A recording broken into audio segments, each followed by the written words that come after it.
গত রাজ্যে পালা বদলের পর তৃণমূল কংগ্রেস মাত্র একবারই শিলিগুড়ি জিতেছিল, তারপর আর পারেনি কেন?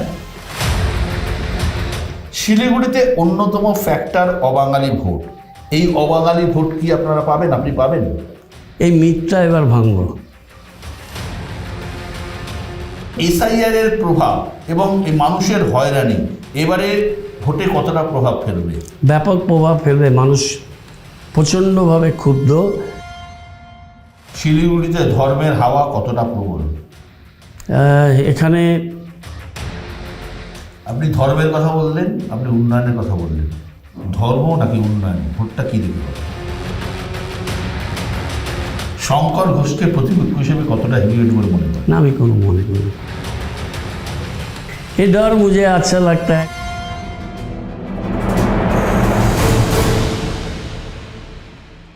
আমার সঙ্গে রয়েছেন শিলিগুড়ির মেয়র তথা তৃণমূল কংগ্রেসের শিলিগুড়ির প্রার্থী গৌতম দেব।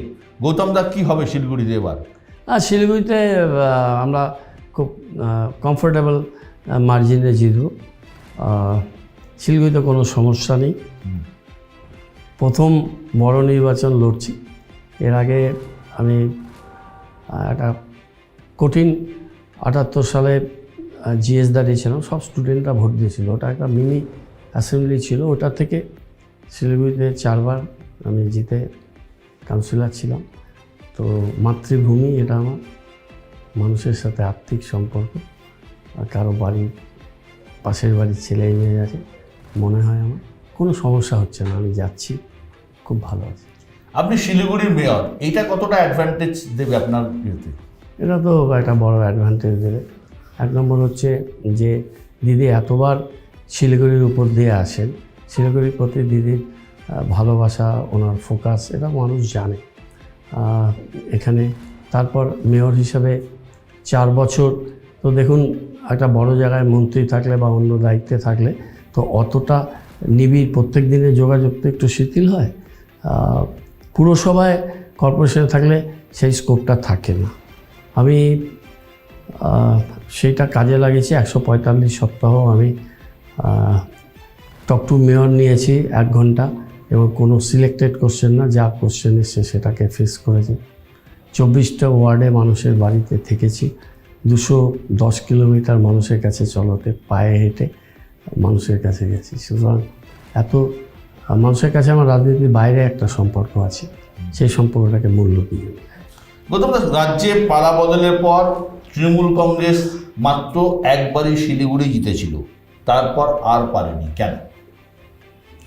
এটা নানান বিষয় কারণ ছিল। এরা সংবাদ মাধ্যমে এরকম সোজাসুজি বলা। একটা হচ্ছে 11 সালে আমরা জিতেছিলাম, ডক্টর রুদ্রনাথ ভট্টাচার্য, তারপরে ক্যান্ডিডেট বাইচুং ভুটিয়া, তারপর ওম প্রকাশ মিশ্র। একটা হয়তো বহিরাগতর একটা বিষয়টা মনে হয়, মানে ভূমিপুত্র ছিল না। এটা একটা বড় ফ্যাক্টর হয়েছে বলে আমার মনে হচ্ছে। শিলিগুড়িতে অন্যতম ফ্যাক্টর অবাঙালি ভোট। এই অবাঙালি ভোট কি আপনারা পাবেন? আপনি পাবেন? এই মিথটা এবার ভাঙব। বাঙালি অবাঙালি যারা বাংলায় থাকে সবাই বাঙালি, এবং এই কালচারে বিশ্বাস করি। আমি জোরাল রাজনীতি করেছি, দিদির কাছে যেটা শিক্ষা, এবং খুব কমফোর্টেবল জায়গা আছে অবাঙালি মানসিকতা শিলিগুড়িতে। কি বিশ্বাসে বলছেন এই মিথটা আপনি ভাঙবেন? কিসের উপর বিশ্বাস করে এটা বলছেন? এত ইনডেপথ রিলেশন নিয়ে কাজ করেছি। ওরা এখানে আমাকে ভালোবাসে, ওরা ভোট দিতে চায়। ভোট দেওয়ার মতো হয়তো তারা একটা মুখ খুঁজে পায়নি, সেই তার সন্ধানে ছিল, এবং আমি কনফিডেন্স লেভেলটা এই 4 বছরে আরও অনেক বাড়ানোর চেষ্টা করেছি।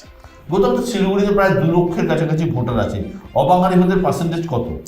এটা বিহারি ভোট বেশি, তারপরে আমাদের মারোয়ারি কমিউনিটি আছে, আমাদের এখানে খ্রিশ্চান কমিউনিটি আছে, আমাদের বুদ্ধিস্ট আছে।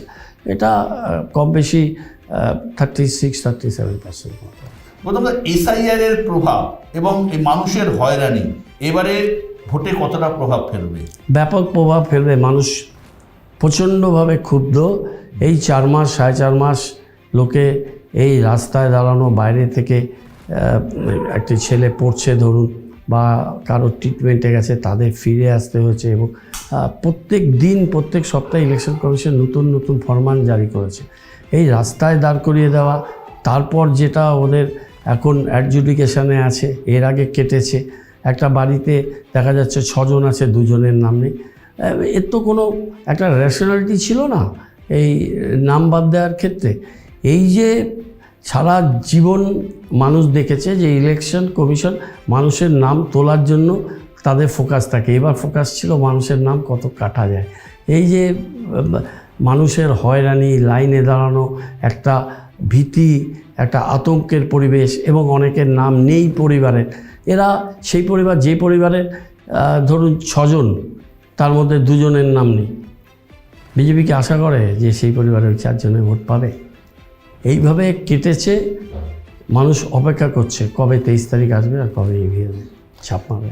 ওভারঅল উত্তরবঙ্গে বলা হয়, তৃণমূলকে বলা হয় যে গঙ্গার ওপারের পার্টি, মানে উত্তরবঙ্গের তৃণমূল কখনোই বিরাট কোনো ভালো ফল করতে পারেনি।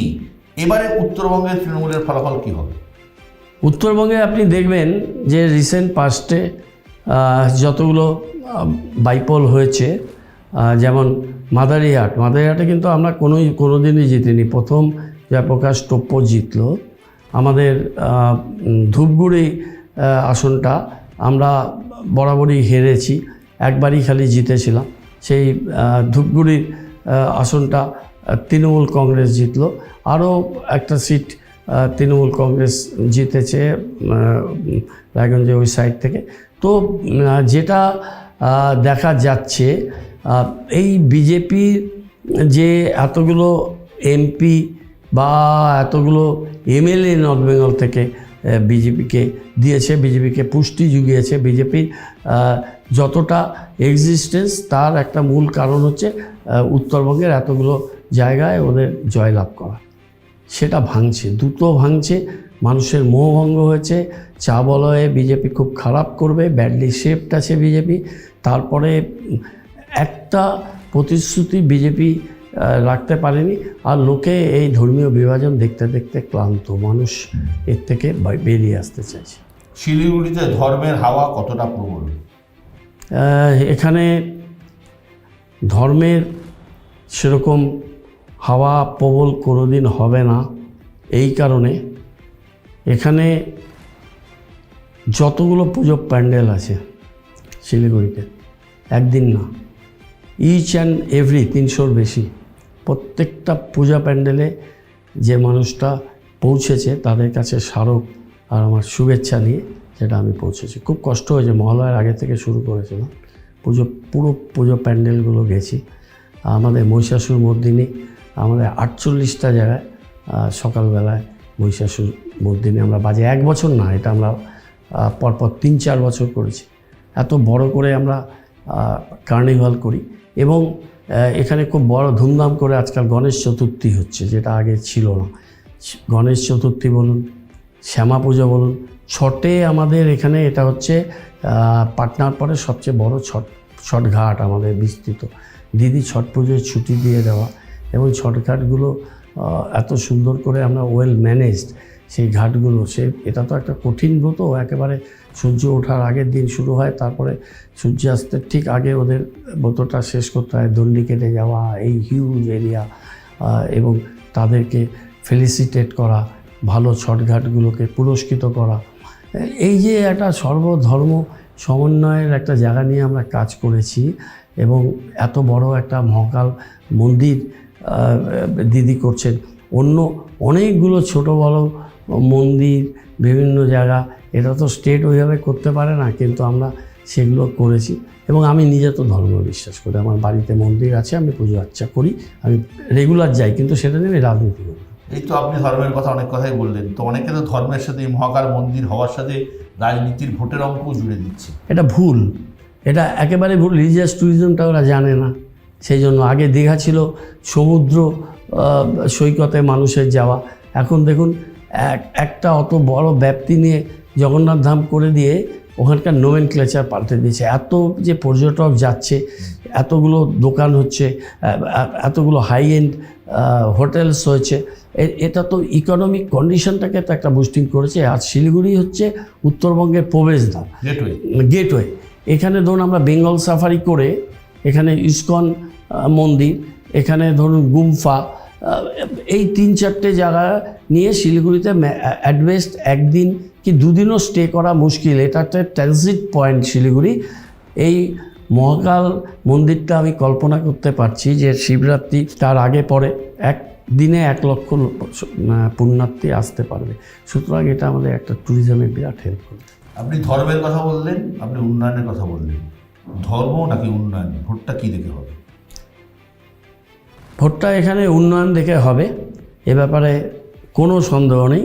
কিন্তু বিজেপিকে এই তাসটা খেলতে দেব না, কেননা আমি জানি যে ওরা এখানে একটা স্ট্রং ধর্ম খেলে। আমরা এটা মানুষের কাছে এটা প্রমাণ করতে পেরেছি যে ধর্মের একচেটিয়া ঠিকাদার তোমরা নয়, এটা একটা ব্যাপার। তারপরে যে ছেলেটি এখানে লড়েছে সে তো সারা জীবন ধর্মের অধার্মিক ছিল, নাস্তিক ছিল, তাদের ইডিওলজি তাই ছিল, সারা জীবন করে তো ভোটের আগে এসছে। তো ওই লাল পদ্মকে কেউ ধার্মিক বলে মনে করে না। শঙ্কর ঘোষকে প্রতিপক্ষ হিসেবে কতটা হেভিওয়েট বলে মনে করেন? না, আমি কোনো মনে করি না। কেন? আমি মনে করি না, সেটা বুঝবেন তার নিজের ওয়ার্ডে যে থার্ড হয়। 21 সালে চিফ হুইপ হওয়ার পরে মেয়রাল ক্যান্ডিডেট ছিলেন তিনি, তার ওয়ার্ডে থার্ড, নিজের বুথে তৃতীয়। তো তাকে আমি অত ওয়েটেজ দিই না, সেটা মানুষের মনোভাব এবং 4 তারিখে ইভিএমে দেখতে হবে। 21-এ ডাবগ্রাম ফুলবাড়ি কেন্দ্রে আপনি হেরেছিলেন। আপনার এক সময়ের ছায়াসঙ্গী, আপনারই কাছের লোক শিখা চ্যাটার্জির কাছে। আপনি শিলিগুড়িতে দাঁড়াচ্ছেন শুনে শিখা চ্যাটার্জি বলছেন আপনি নাকি ডাবগ্রাম থেকে ভয়ে পালিয়ে গেলেন। এ ডর মুঝে আচ্ছা লাগতা হ্যাঁ, শিখাদি বলেছেন। শিখাদি আমার থেকে সিনিয়র, শিখাদিকে অনেক শুভেচ্ছা। এবার ছেলের সাথে ধর্মের লড়াই লড়ুন, ডাবগ্রাম ফুলবাড়ি ফেরানোর জন্য আমি আবার যাচ্ছি। এটা আমার কাছে একটা বড় চ্যালেঞ্জ। যে আসন আমি হারিয়েছিলাম, 86,000 হারা সিটে দাঁড়িয়েছিলাম, 59,000 মেকআপ করেছি, 600 কিলোমিটার হেরেছি, ব্যাপক উন্নয়ন করে সেখানে জিততে পারিনি। এবার ওই সিটে হ্যান্ডসাম মার্জিনে তৃণমূল কংগ্রেসের আমি জোড়া ফুল ফুটিয়ে ওখানে থেকে আসব এবং আমার একটা বৃত্ত সম্পন্ন হবে। আমার শেষ প্রশ্ন, গত বছর মার্চে শহর এবং গ্রামের বহু নতুন পুরনো নেতাদের নিয়ে আপনি একটা পিকনিক করেছিলেন, নাম দিয়েছিলেন চলো মিলি আনন্দে, তাই তো? শিলিগুড়ি কি এতদিন আগে থেকে আপনার চিন্তা ভাবনায় ছিল? শিলিগুড়ি আমার এজেন্ডায় প্রথম দিক থেকেই ছিল। আমি জানতাম না দল আমাকে ক্যান্ডিডেট করবে কিনা, কিন্তু আপনি জানেন যে এই এতদিনের পথ পরিক্রমায় দিদির ভালোবাসা স্নেহে আমি বড় হয়েছি। দিদি আমার আবদারি বলুন বা যাই বলুন কোনোদিন আমাকে ফেরায়নি, এবং আমার ধারণা ছিল যে মাতৃভূমি আমাকে ফিরিয়ে দেবেন। দিদিও চাইছিলেন আমি এখান থেকে দাঁড়াই। গতবার আমি জোর করে ওই হারা সিটে দাঁড়িয়েছিলাম, কারণ আমি পালাতে চাইনি। আমি এবার আমার জায়গায় ফিরে এসেছি। আমি দীর্ঘ একটা তিলে তিলে এখানে কাজ করছি। শিলিগুড়িকে তিলোত্তমা করব, এবং শিলিগুড়ি বিধায়ক হয়ে, আমি পার্টির বিধায়ক না, আমি শিলিগুড়ির মানুষের বিধায়ক হতে চাই। অনেক অনেক গৌতম দা ধন্যবাদ আপনাকে। আগামী নির্বাচনের জন্য অনেক অনেক শুভেচ্ছা, ভালো থাকবেন।